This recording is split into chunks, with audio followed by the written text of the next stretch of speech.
Hello बच्चों, आज हम पढ़ेंगे इलेक्ट्रोस्टैटिक शील्डिंग। कि इलेक्ट्रोस्टैटिक शील्डिंग क्या है।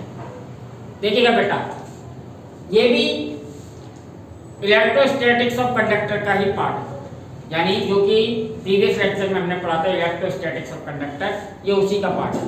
पर ये एक इम्पॉर्टेंट पार्ट है जो कि बोर्ड एग्जाम में अक्सर कर पूछा गया है, इसलिए मैंने ये 10 मिनट का सेपरेट वीडियो बनाया है स्पेशली फॉर इलेक्ट्रोस्टैटिक शील्डिंग। तो इलेक्ट्रोस्टैटिक शील्डिंग क्या है? What is electrostatic shielding? तो electrostatic shielding means a region free from any electric field called electrostatic shielding. A region free from any electric field called electrostatic shielding.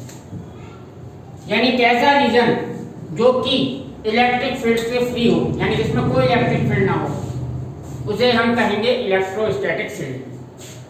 ठीक है, shield यानी एक ऐसी shield जो कि इलेक्ट्रिक फील्ड से बचा है।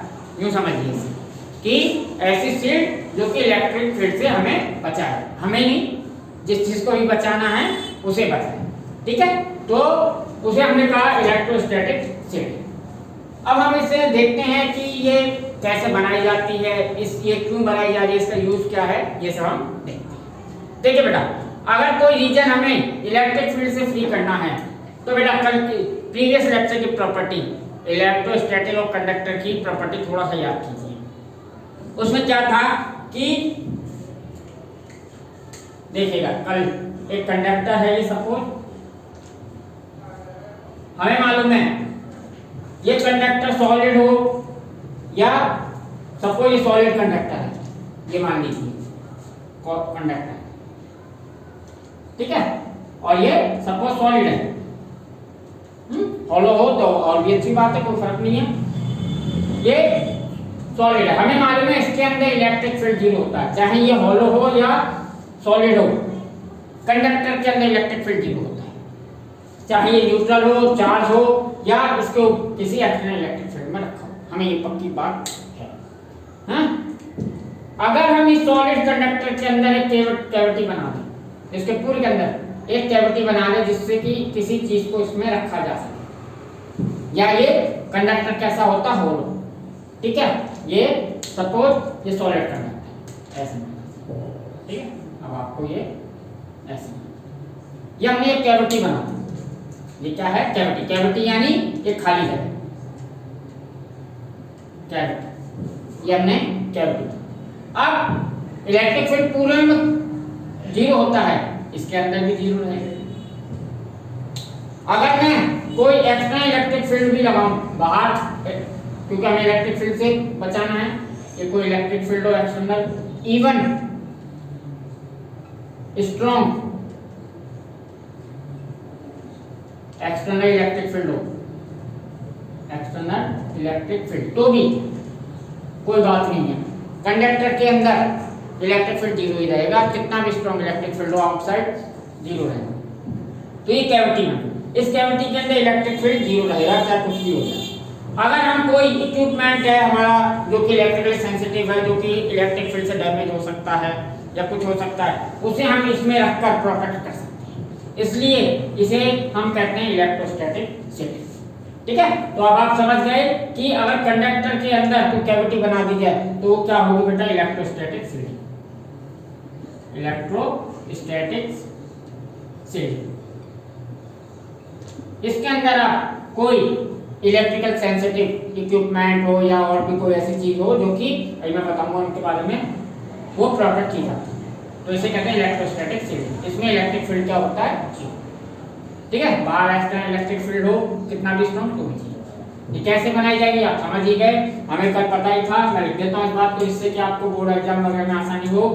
हैं, वी नो दैट, हमें मालूम है, we know that electric field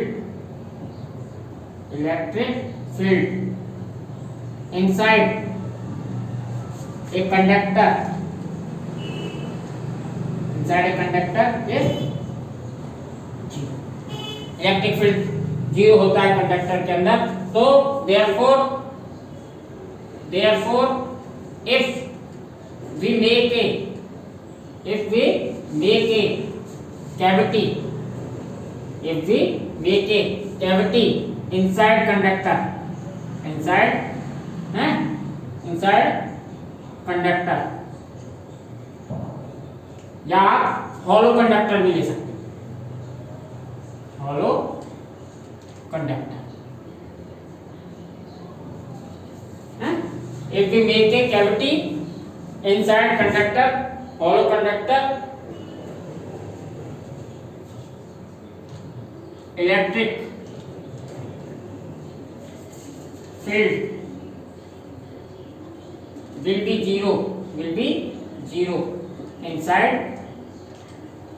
cavity। ठीक है? अगर हम किसी conductor, if we make a cavity inside conductor या हॉलो कंडक्टर ले लीजिए, कोई भी आप एक ही बात है, electric field will be zero inside cavity. ये हॉलो कंडक्टर होगा या इसकी कोई थिकनेस है, इस कैविटी की थिकनेस है, ये समझ लीजिए, ये थिकनेस का कोई फर्क नहीं पड़ेगा, नो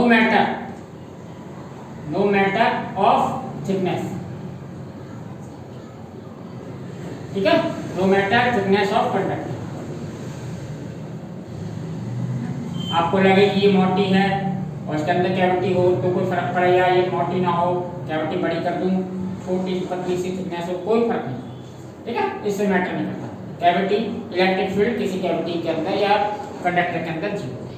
ये कैविटी तो इसलिए कही है कि कोई फील्ड कुछ ऑब्जेक्ट इसके अंदर रखनी हो तो कैविटी चाहिए। सॉलिड के अंदर तो रख नहीं सकते, तो हम एक कैविटी। ठीक है, इसका यूज क्या है इसे भी लिख देता हूं, फिर मैं आपको एक्सप्लेन करता हूं यूजेस। ये अक्सर आप पूछ सकते हैं या आपको इसी तरीके से बोर्ड एग्जाम में लिखना है। Uses, it is used to protect, it is used to protect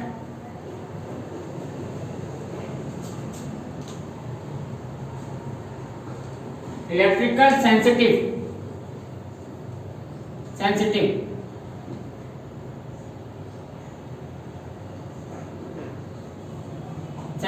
equipment या इंस्ट्रूमेंट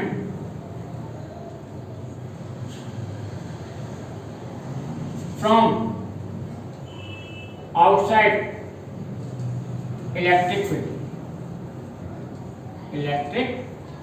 यानी आउटसाइड इलेक्ट्रिक फील्ड से किसी इलेक्ट्रिकल सेंसिटिव इक्विपमेंट्स को बचाने के।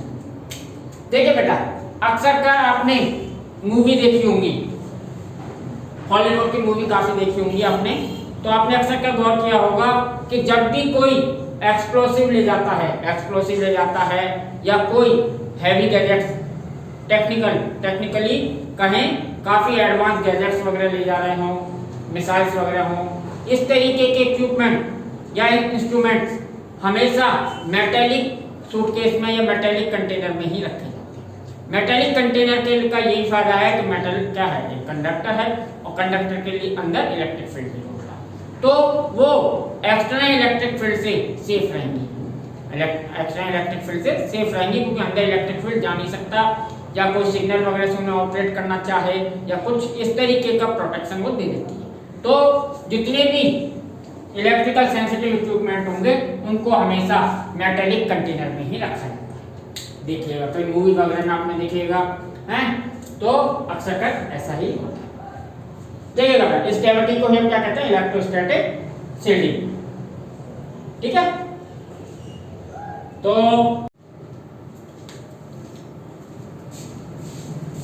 चलिए बच्चों, एक वैल्यू बेस्ड क्वेश्चन है जो बोर्ड एग्जाम में आया हुआ है, जो कि इलेक्ट्रोस्टैटिक शील्डिंग पर ही बेस्ड है, उसे मैं एक्सप्लेन करता हूँ।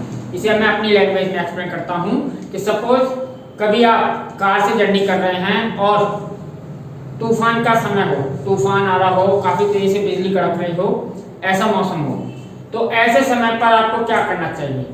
कार से बाहर निकल आना चाहिए या कार में बैठना चाहिए? इन सब के लिए क्या करना चाहिए? इस बेस पर एक वैल्यू बेस्ड क्वेश्चन आया हुआ है बोर्ड एग्जाम में।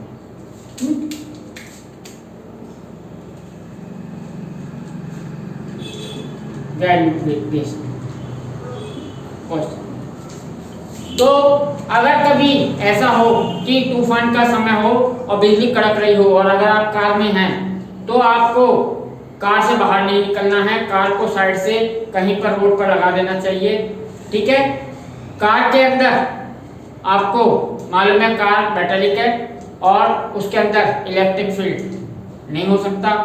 अगर कभी बिजली वगैरह गिरती है कार के ऊपर, सपोज